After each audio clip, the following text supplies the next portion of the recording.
ഉറ്റവരുടെ ഖബർസ്ഥാനിൽ വാവിട്ട് കരയുകയാണ് ആ മനുഷ്യൻ. വെഞ്ഞാറമൂട് കൂട്ടക്കൊലയിൽ പ്രിയപ്പെട്ടവരെ നഷ്ടമായ പ്രവാസി അബ്ദുൾ റഹീമിന്റെ ദുഃഖം ആരുടെയും കരളലിയിപ്പിക്കുന്നതാണ്. ഇന്ന് രാവിലെയാണ് പ്രതി അഫാന്റെ പിതാവ് അബ്ദുൾ റഹീം ദമാമിൽ നിന്ന് നാട്ടിലെത്തിയത്. മകൻ കൊടും ക്രൂരത ചെയ്തിട്ടും അവനെ രക്ഷിക്കാൻ തനിക്ക് പരിക്ക് പറ്റിയത് കട്ടിലിൽ നിന്ന് വീണാണെന്നാണ് ഉമ്മ ഷെമി പറയുന്നത്.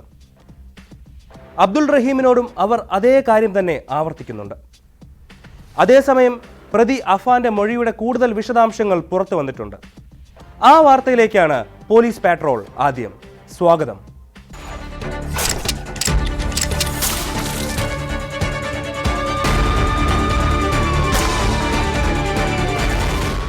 വെഞ്ഞാറമൂട് കൊലക്കേസ് പ്രതി അഫാന്റെ മൊഴിയുടെ കൂടുതൽ വിശദാംശങ്ങൾ പുറത്തു വന്നിരിക്കുന്നു. താൻ തൊട്ടു മുമ്പ് ചെയ്ത കൊലപാതകങ്ങളുടെ വിവരങ്ങളെല്ലാം തന്റെ കാമുകിയായ ഫർസാനയോട് പറഞ്ഞതിനു ശേഷമാണ് താൻ ഫർസാനയെ കൊന്നതെന്നാണ് അഫാൻ പോലീസിന് നൽകിയിരിക്കുന്ന മൊഴി. അഫാൻ ഇടയ്ക്കിടയ്ക്ക് മൊഴി മാറ്റുന്നത് പോലീസിന് പ്രതിസന്ധിയാകുന്നുണ്ട്. തന്റെ മകൻ ചെയ്ത ക്രൂരകൃത്യം മറച്ചുവെക്കാൻ തനിക്ക് പരിക്കേറ്റത് കട്ടിലിൽ നിന്ന് വീണാണെന്ന മൊഴി ആവർത്തിക്കുകയാണ് ഉമ്മ ഷെമി. അബ്ദുൾ റഹീമിനോടും അവർ ഇതേ കാര്യം തന്നെ ആവർത്തിക്കുന്നു. കല്ലറ പാങ്ങോട് താഴെപ്പള്ളിയിൽ സർവ്വതും നഷ്ടമായ അബ്ദുൾ റഹീം മയ്യത്ത് കുഴിയിൽ ദുആ ചെയ്യുന്നത് ഉള്ളുലയ്ക്കുന്ന കാഴ്ചയായിരുന്നു.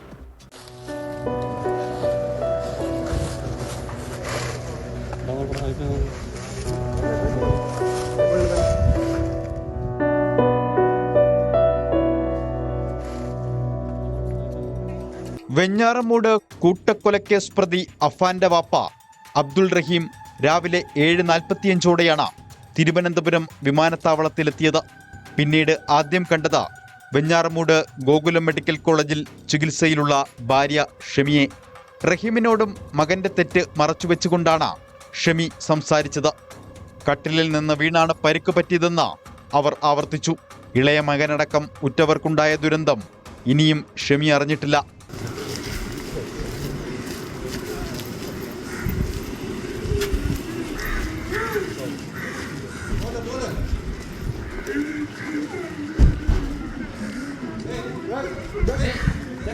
ആശുപത്രിയിൽ നിന്ന് പുറത്തിറങ്ങി ഖബറിടങ്ങളിലേക്കുള്ള റഹീമിന്റെ യാത്ര സങ്കട കാഴ്ചയായിരുന്നു. പള്ളിക്ക് സമീപം കഴിയുന്ന സഹോദരിയെ കണ്ടപ്പോൾ സങ്കടം നിലവിളിയായി. ഉറ്റവർ നിശ്ചലമായ മണ്ണിലെത്തിയപ്പോൾ വേദന കൊണ്ട് തകർന്നിരുന്നുപോയി റഹീം.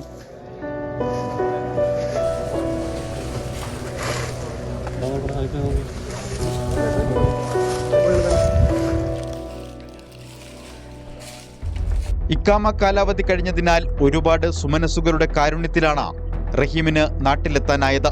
65 ലക്ഷം രൂപയുടെ കടമുണ്ടെന്ന് അഫാൻ പറയുമ്പോൾ 15 ലക്ഷത്തിന്റെ മാത്രം ബാധ്യതയെ നാട്ടിലുള്ളൂവെന്നാണ് റഹീം പോലീസിനോട് പറഞ്ഞത്. റഹീമിന്റെ വിശദമായ മൊഴി പോലീസ് രേഖപ്പെടുത്തും. ആരോഗ്യനില വീണ്ടെടുക്കാത്തത് കാരണം ഷെമിയുടെ മൊഴി രേഖപ്പെടുത്തുന്നത് വൈകുകയാണ്. അതിനിടെ അഫാന്റെ മൊഴിയുടെ കൂടുതൽ വിശദാംശങ്ങൾ പുറത്തുവന്നു. കൂട്ടക്കുരുതിയുടെ വിവരങ്ങൾ തുറന്നു പറഞ്ഞതിന് ശേഷമാണ് ഫർസാനയെ കൊലപ്പെടുത്തിയതെന്നാണ് അഫാൻ പോലീസിനോട് വെളിപ്പെടുത്തിയത്. ഇനി എങ്ങനെ ജീവിക്കുമെന്ന് ഫർസാന ചോദിച്ചതായും മൊഴിയിലുള്ളതായാണ് വിവരം.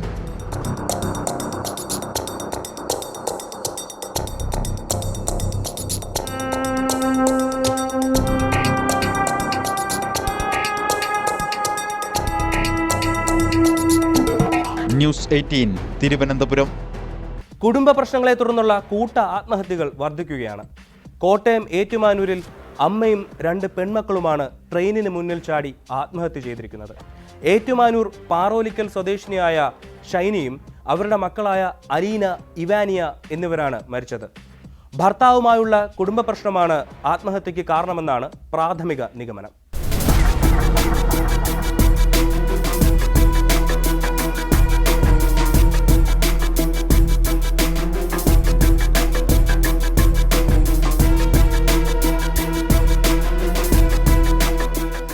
പുലർച്ചെ 5:30 നിലമ്പൂർ റോഡ് എക്സ്പ്രസിന് മുന്നിൽ ചാടിയാണ് അമ്മയും മക്കളും ആത്മഹത്യ ചെയ്തത്.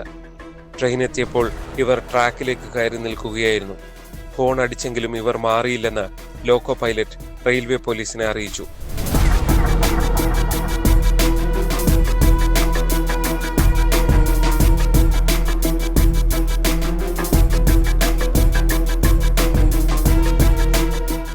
തൊടുപുഴ ചുങ്കം സ്വദേശിയായ ഭർത്താവ് നോബിയുമായി കുറച്ചു കാലങ്ങളായി അകന്നു കഴിയുകയായിരുന്നു ഷൈനിയും മക്കളും.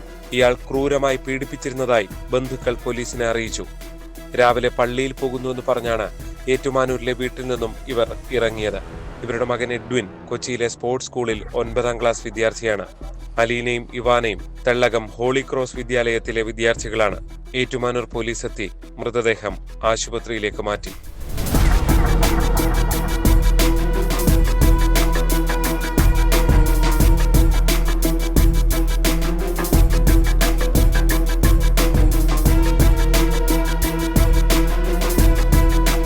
ന്യൂസ് 18 കോട്ടയം. സ്കൂൾ വിദ്യാർത്ഥികൾ പോലും ലഹരി സംഘത്തിന്റെ പിടിയിലാണ്. കാസർഗോഡ് നിന്നാണ് ഇത് സംബന്ധിച്ചൊരു വാർത്തയുള്ളത്. സ്കൂളിൽ സെൻഡ് ഓഫ് പാർട്ടി ആഘോഷമാക്കാൻ കഞ്ചാവ് പാർട്ടി നടത്തിയിരിക്കുകയാണ് കുട്ടികൾ. കാസർഗോഡ് സ്റ്റേഷൻ പരിധിയിലാണ് ഈ സംഭവം ഉണ്ടായിരിക്കുന്നത്. കുട്ടികൾക്ക് കഞ്ചാവ് നൽകിയ പ്രതിയെ പോലീസ് കസ്റ്റഡിയിലെടുത്തിട്ടുണ്ട്.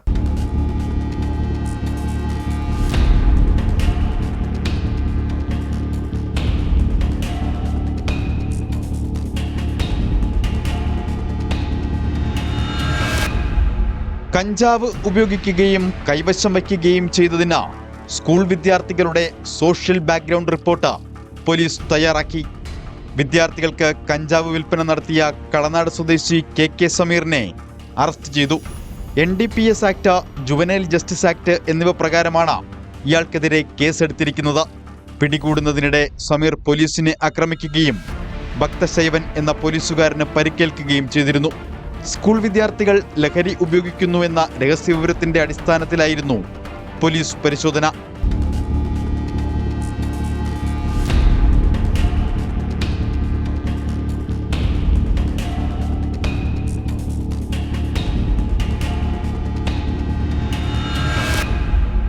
ന്യൂസ് 18 കാസർഗോഡ്.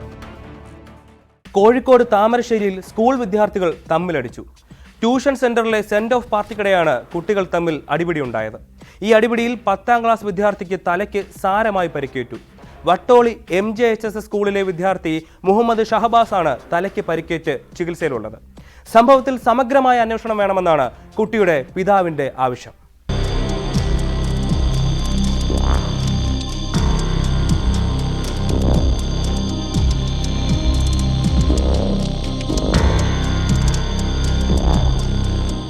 കഴിഞ്ഞ ഞായറാഴ്ച താമരശ്ശേരിയിലെ ട്യൂഷൻ സെന്ററിലായിരുന്നു സംഭവങ്ങൾക്ക് തുടക്കം.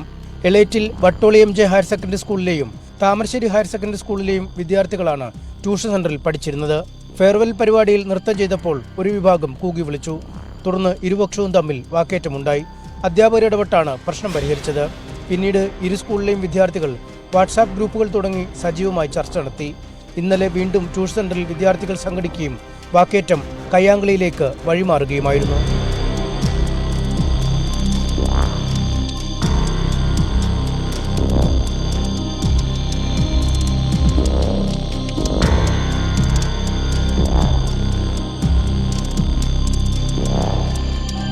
പരിക്കേറ്റ മുഹമ്മദ് ഷഹബാസ് ക്ഷീണിതനായാണ് വീട്ടിലെത്തിയത്. കൂടുതൽ അവശനായതോടെ ആശുപത്രിയിൽ പ്രവേശിപ്പിച്ചു. ഇതോടെയാണ് സ്കൂളിലെ സംഘർഷവുമായി ബന്ധപ്പെട്ട കാര്യങ്ങൾ വീട്ടിലറിഞ്ഞത്. മകനെ വളഞ്ഞിട്ട് മർദ്ദിക്കുകയായിരുന്നു.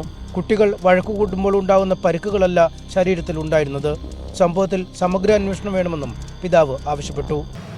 ഇവരെ കുറച്ച് പിള്ളേർ അതിൽ ഇവനെ ഇങ്ങനെ നോക്കി നിന്ന് അതിൽ കിട്ടിയവരെ അവര് മൃഗീയമായിട്ട്, അതായത് മുൻ വൈരാഗ്യം വെച്ചിട്ടുള്ളവര് ചെയ്ത, അതായത് ഇങ്ങനത്തെ ഒരു ഡോക്ടർമാർ പറയുന്നുണ്ട്, ഒരു മനസാക്ഷിയുള്ള ഒരാളുകൾ ഇത് ഇങ്ങനെ ചെയ്യൂല. പക്ഷെ ചെറിയ കൈകൊണ്ടുള്ള അടികളല്ല വന്നത്. എല്ലാം പൊട്ടുണ്ട്, പെരടിയുടെ ഭാഗത്ത് ബ്ലഡ് ഇപ്പോൾ കോട്ടായി കിടക്കുന്നത്, ഒന്നും പറയാൻ പറ്റാത്ത സ്റ്റേജിലാണ് നിൽക്കുന്നത്. കുട്ടിയുടെ ആരോഗ്യനില അതീവ ഗുരുതരമായി തുടരുകയാണെന്ന് ആശുപത്രി അധികൃതർ അറിയിച്ചു. സംഭവവുമായി ബന്ധപ്പെട്ട് 5 വിദ്യാർത്ഥികൾ താമരശ്ശേരി പോലീസിന്റെ കസ്റ്റഡിയിലാണ്.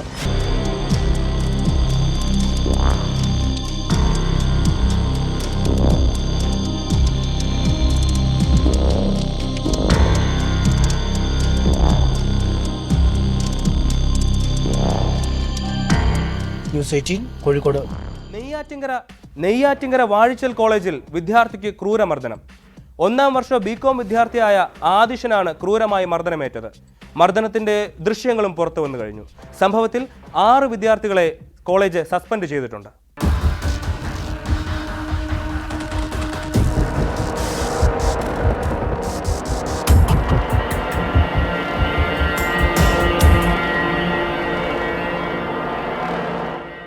വാഴിച്ചൽ ഇമ്മാനുവൽ കോളേജിലെ ബികോം 1-ാം വർഷ വിദ്യാർത്ഥി ആദിഷ് SR-നാണ് ക്രൂരമായ മർദ്ദനമേറ്റത്.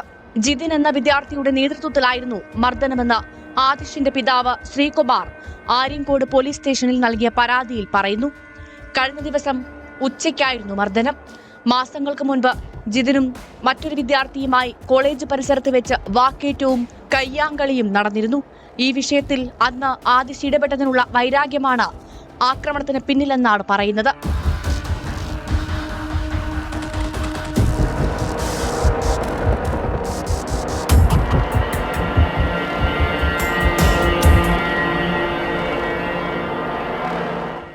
മർദ്ദനമേറ്റ ആദിഷ് തിരുവനന്തപുരം മെഡിക്കൽ കോളേജ് ആശുപത്രിയിൽ ചികിത്സ തേടി. സംഭവത്തിൽ ജിതിനടക്കം 6 വിദ്യാർത്ഥികളെ കോളേജിൽ നിന്ന് സസ്പെൻഡ് ചെയ്തു. ആദിഷിന്റെ പിതാവിന്റെ പരാതിയിൽ പോലീസും അന്വേഷണം തുടങ്ങിയിട്ടുണ്ട്.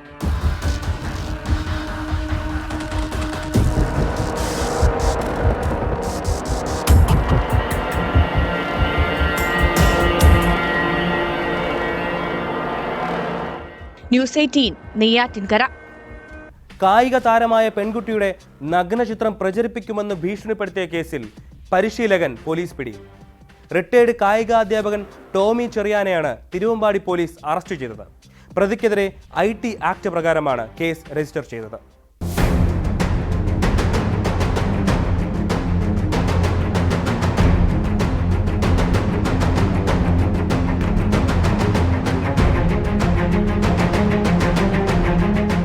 കോഴിക്കോട് പുല്ലൂരാംപാറയിലെ കായിക പരിശീലകനാണ് ടോമി ചെറിയാൻ. പുതുതായി സ്പോർട്സ് അക്കാദമി ആരംഭിച്ചിരുന്നു. കായിക താരമായ വിദ്യാർത്ഥിനിയെ ഇവിടെ അഡ്മിഷൻ എടുക്കാൻ നിരന്തരമായി സമ്മർദ്ദം ചെലുത്തി. എന്നാൽ ഇതിന് വഴങ്ങാതെ വന്നപ്പോൾ വിദ്യാർത്ഥിനിയെയും അമ്മയെയും നിരന്തരം ഫോണിൽ വിളിച്ച് ഭീഷണിപ്പെടുത്തിയെന്നാണ് പരാതി. കുട്ടിയുടെ നഗ്നചിത്രം തന്റെ കയ്യിലുണ്ടെന്നും ഇത് പ്രചരിപ്പിക്കുമെന്നും ടോമി ചെറിയാൻ ഭീഷണിപ്പെടുത്തിയെന്ന് പരാതിയിൽ പറയുന്നു.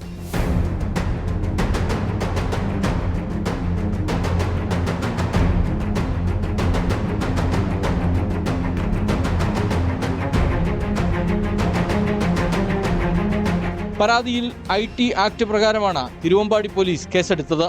തുടർന്ന് ടോമി ചെറിയാനെ കസ്റ്റഡിയിലെടുക്കുകയായിരുന്നു.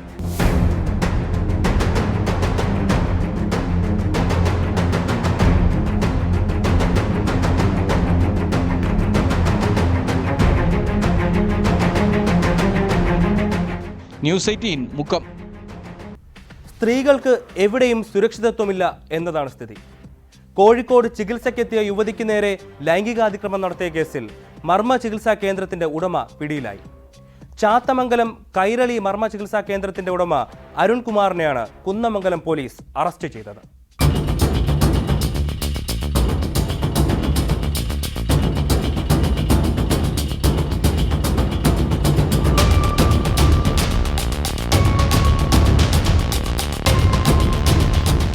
ഇക്കഴിഞ്ഞ 11-നാണ് കേസിനാസ്പദമായ സംഭവം. പ്രതിയുടെ ഉടമസ്ഥതയിലുള്ള കുന്നമംഗലം കമ്പനിമുക്കിലെ കൈരളി മർമ്മ ചികിത്സാ കേന്ദ്രത്തിൽ വെച്ചായിരുന്നു അതിക്രമം. ചികിത്സയ്ക്കെത്തിയ യുവതിയോട് ലൈംഗികാതിക്രമം നടത്തിയെന്നാണ് പരാതി. തുടർന്ന് പോലീസ് നടത്തിയ അന്വേഷണത്തിലാണ് കോഴിക്കോട് ചെലവൂർ സ്വദേശി 35-കാരനായ അരുൺകുമാറിനെ അറസ്റ്റ് ചെയ്തത്.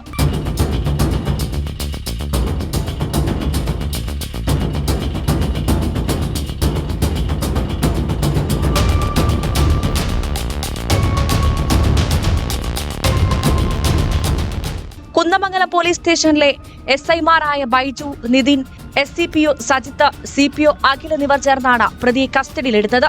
അറസ്റ്റ് ചെയ്ത് കോടതിയിൽ ഹാജരാക്കിയ പ്രതിയെ റിമാൻഡ് ചെയ്തു. നേരത്തെയും ഇയാൾ സമാന രീതിയിൽ അക്രമങ്ങൾ കാട്ടിയിട്ടുണ്ടോ എന്ന് പോലീസ് പരിശോധിച്ചു വരികയാണ്.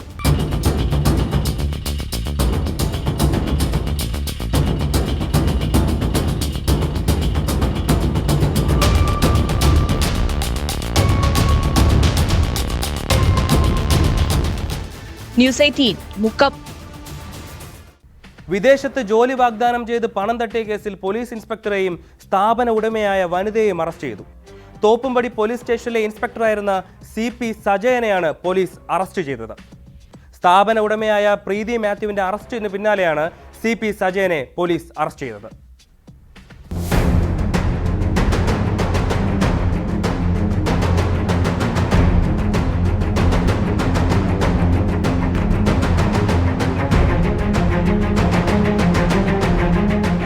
കോട്ടയം ജില്ലാ ആശുപത്രിക്ക് സമീപത്ത് പ്രവർത്തിക്കുന്ന ക്യാൻ അഷ്വർ എന്ന സ്ഥാപനത്തിന്റെ പേരിലാണ് സംഘടിതമായി തട്ടിപ്പ് നടന്നത്. വിദേശത്ത് ജോലി വാഗ്ദാനം ചെയ്ത് പണം തട്ടിയതിന് ഇവർക്കെതിരെ നിരവധി പരാതികൾ ഉയർന്നിരുന്നു. മാസങ്ങളായി ഇരുപ്രതികളും ഒളിവിലായിരുന്നു. തട്ടിപ്പിൽ ലഭിച്ച പണം പ്രീതി മാത്യു ഇൻസ്പെക്ടറായ സഞ്ജയ്ക്ക് ബാങ്ക് വഴി കൈമാറിയിരുന്നതായി പോലീസ് കണ്ടെത്തി. പോലീസ് ഉദ്യോഗസ്ഥരെന്ന നിലയിൽ പരാതിക്കാരെ വിളിച്ച് ഭീഷണിപ്പെടുത്തിയിരുന്നതായും അന്വേഷണത്തിൽ വ്യക്തമായി.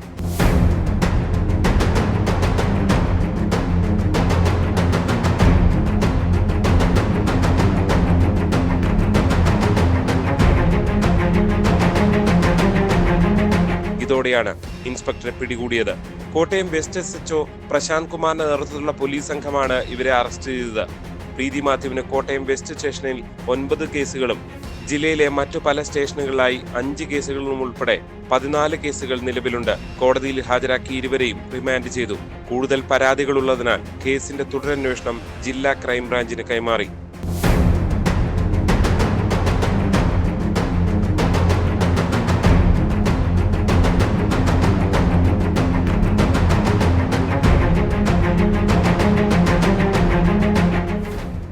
ന്യൂസ് 18 കോട്ടയം.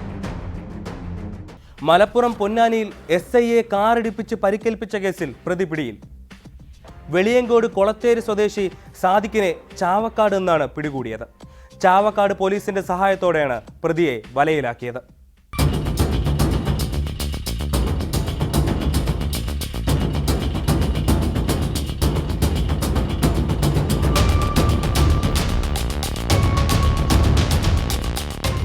പൊന്നാനിയിൽ MDMA കടത്തിക്കൊണ്ടുവന്ന കാർ തടഞ്ഞ് പരിശോധിക്കാൻ ശ്രമിക്കവേ SIയെ കാറിടിപ്പിച്ച് പരിക്കേൽപ്പിച്ച് രക്ഷപ്പെട്ട കേസിലെ 1-ാം പ്രതിയെയാണ് അറസ്റ്റ് ചെയ്തത്. വെളിയങ്കോട് കൊളത്തേരി സാദിഖിനെ ചാവക്കാട് നിന്നും ചാവക്കാട് പോലീസിന്റെ സഹായത്തോടെയാണ് അറസ്റ്റ് ചെയ്തത്. കഴിഞ്ഞ ഡിസംബർ 10 നടന്ന സംഭവത്തിന് ശേഷം സാദിഖ് ഒളിവിലായിരുന്നു.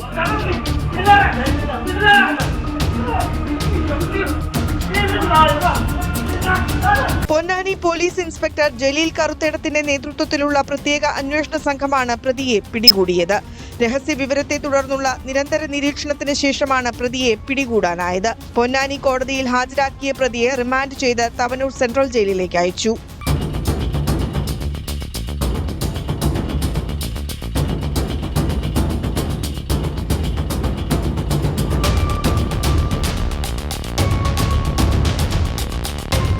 ന്യൂസ് 18 തിരൂർ.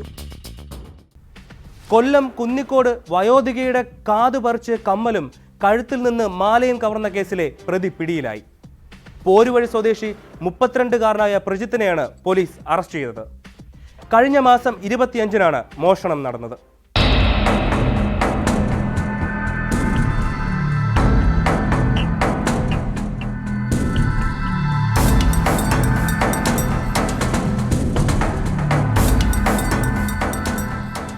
കുന്നിക്കോട് പച്ചിലവളവിൽ പുഷ്പവിലാസത്തിൽ 85-കാരിയായ ഹൈമവതിയെയാണ് ആക്രമിച്ച് സ്വർണ്ണാഭരണങ്ങൾ കവർന്നത്. കഴിഞ്ഞ നവംബർ 25-നായിരുന്നു സംഭവം. മോഷണത്തിന് 2 ദിവസം മുമ്പ് വീട്ടിലെത്തിയ പ്രതി ഹൈമവതിയിൽ നിന്ന് ആഹാരം വാങ്ങി കഴിച്ച് സൗഹൃദത്തിലായി. ഒറ്റയ്ക്കാണ് താമസമെന്നതടക്കം വീട്ടിലെ സാഹചര്യങ്ങളെല്ലാം മനസ്സിലാക്കി. തുടർന്ന് അടുത്ത ദിവസം വീടിന്റെ അടുക്കള ഭാഗത്തെ മേൽക്കൂരയുടെ ഓടിളക്കി വീടിനുള്ളിൽ കടക്കുകയായിരുന്നു. മാല പൊട്ടിക്കുകയും കാതിൽ കിടന്ന കമ്മൽ പറിച്ചെടുക്കുകയും ചെയ്ത ശേഷം പ്രതി ഓടി രക്ഷപ്പെട്ടു. കമ്മൽ പറിച്ചെടുത്തതിനാൽ വൃദ്ധയുടെ കാതിന് പരുക്കേറ്റിരുന്നു.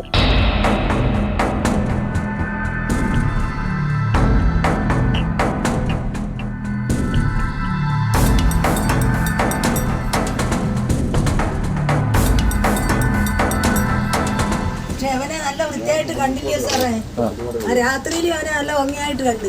അമ്മച്ചി കണ്ടില്ലേ? ഇവൻ തന്നെയല്ലേ അത്? അവനല്ലാതെ വേറെ ആരാ? അല്ലയോടാ, നീ അല്ലെന്ന് പറയുവോ?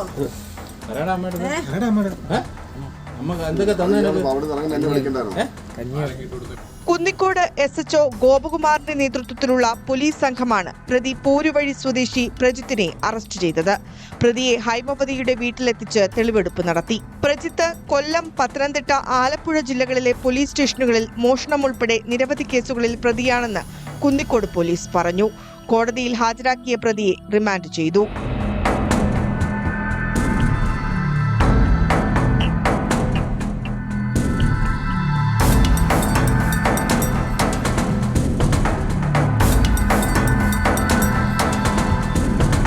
ന്യൂസ് 18 പുനലൂർ. കാസർഗോഡ് പൂച്ചക്കാട്ടെ പ്രവാസി വ്യവസായി അബ്ദുൾ ഗഫൂർ ഹാജിയുടെ കൊലക്കേസിൽ നാളെ കുറ്റപത്രം സമർപ്പിക്കും. മന്ത്രവാദിനി ജിന്നും ഉൾപ്പെടെ 7 പേർക്കെതിരെയാണ് കുറ്റപത്രം സമർപ്പിക്കുന്നത്. കേസിൽ 2 പ്രതികൾ വിദേശത്താണ്. ഇവർക്കെതിരെ ലുക്കൌട്ട് നോട്ടീസ് പുറപ്പെടുവിച്ചിട്ടുണ്ട്.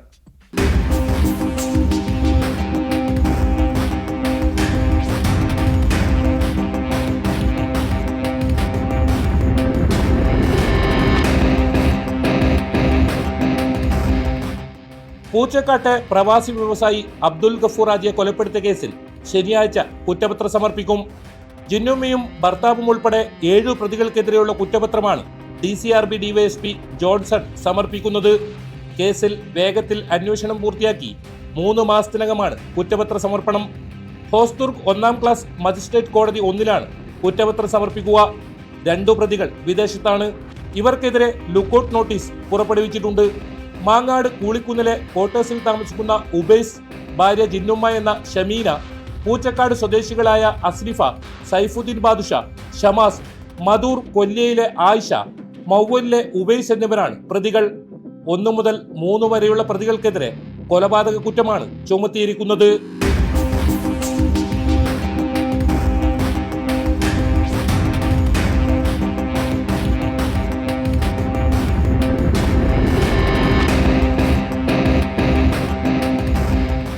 അബ്ദുൽ ഗഫൂർ ഹാജിയിൽ നിന്ന് കൈക്കലാക്കിയ 596 പവൻ സ്വർണ്ണാഭരണങ്ങൾ ബാങ്കുകളിൽ പണയപ്പെടുത്താൻ സഹായിച്ചതിനാണ് ആയിഷയെ കേസിൽ പ്രതി ചേർത്തത്. ഇവർക്ക് പിന്നീട് ജാമ്യം ലഭിച്ചു. മറ്റു പ്രതികൾ റിമാൻഡിലാണ്. തട്ടിയെടുത്ത സ്വർണ്ണാഭരണങ്ങളിൽ 117 പവൻ സ്വർണവും പ്രതികൾ ഉപയോഗിച്ച വാഹനങ്ങളും അന്വേഷണ സംഘം കസ്റ്റഡിയിലെടുത്തിട്ടുണ്ട്. 2024 ഡിസംബർ 2-നാണ് മുഖ്യ പ്രതികളെ അറസ്റ്റ് ചെയ്തത്.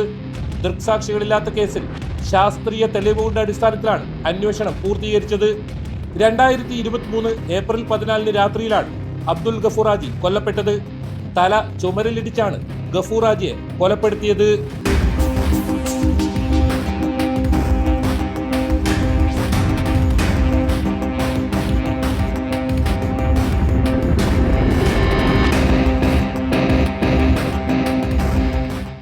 ന്യൂസ് 18 കാസർഗോഡ്. കുറ്റകൃത്യങ്ങളുടെ മറ്റു ചില വാർത്തകൾ ചുരുക്കത്തിൽ. ചിറയൻകീഴ് സ്വദേശി വിനയനെ കമ്പിപ്പാര കൊണ്ട് തലക്കടിച്ചു കൊന്ന കേസിൽ 1-ാം പ്രതിക്ക് ജീവപര്യന്തം കഠിന തടവും പിഴയും. ചിറയൻകീഴ് പമ്പൻകോട് സ്വദേശി ബി.ഡി. സജീവ് എന്ന സജീവിനെയാണ് തിരുവനന്തപുരം അഡീഷണൽ സെഷൻസ് കോടതി ശിക്ഷിച്ചത്. 2-ാം പ്രതി ഷിബുവിനെ 2 വർഷം കഠിന തടവിനും 10,000 രൂപ പിഴയൊടുക്കാനും ശിക്ഷിച്ചു. ഇടുക്കിയിൽ സുഹൃത്തിനെ കൊലപ്പെടുത്തിയ കേസിൽ പ്രതിക്ക് ജീവപര്യന്തം കഠിന തടവ്. രാജാക്കാട് സ്വദേശി സനീഷിനെ കൊലപ്പെടുത്തിയ കേസിൽ തൊടുപുഴ ജില്ലാ സെഷൻസ് കോടതി ശിക്ഷിച്ചത് സുഹൃത്ത് ബിറ്റാജിനെ. പട്ടാമ്പിയിലും പരിസര പ്രദേശങ്ങളിലും വീണ്ടും MDMA വേട്ട. കൊണ്ടൂർക്കര സ്വദേശി മുസ്തഫ, മണ്ണാർക്കാട് സ്വദേശി സാദിഖ് എന്നിവർ വ്യത്യസ്ത കേസുകളിൽ പിടിയിലായി. കണ്ണൂർ വനിതാ ജയിലിൽ കാരണവർ കൊലക്കേസ് പ്രതി ഷെറിന്റെ മർദ്ദനത്തിന് ഇരയായ സഹതടവുകാരിയെ തിരുവനന്തപുരം വനിതാ ജയിലിലേക്ക് മാറ്റി. ജയിൽ മാറ്റിയത് നൈജീരിയൻ സ്വദേശിനി ജൂലിയെ. മലപ്പുറം പൊന്നാനിയിൽ പോക്സോ കേസിൽ 60 വയസ്സുകാരന് 107 വർഷം തടവും 4.5 ലക്ഷം രൂപ പിഴയും. പൊന്നാനി ഈശ്വരമംഗലം സ്വദേശി ദാമോദരൻ എന്ന മോഹനനെയാണ് കോടതി ശിക്ഷിച്ചത്. 11 വയസ്സ് മാത്രം പ്രായമുള്ള കുട്ടിയെ പ്രകൃതി വിരുദ്ധ പീഡനത്തിനിരയാക്കിയതിനാണ് ശിക്ഷ വിധിച്ചത്. കുട്ടികളെ പീഡിപ്പിക്കുന്ന ഇത്തരക്കാർക്ക് ഇത്തരം കടുത്ത ശിക്ഷ തന്നെ നൽകണം. പോലീസ് പെട്രോൾ പൂർത്തിയാകുന്നു. നമസ്കാരം.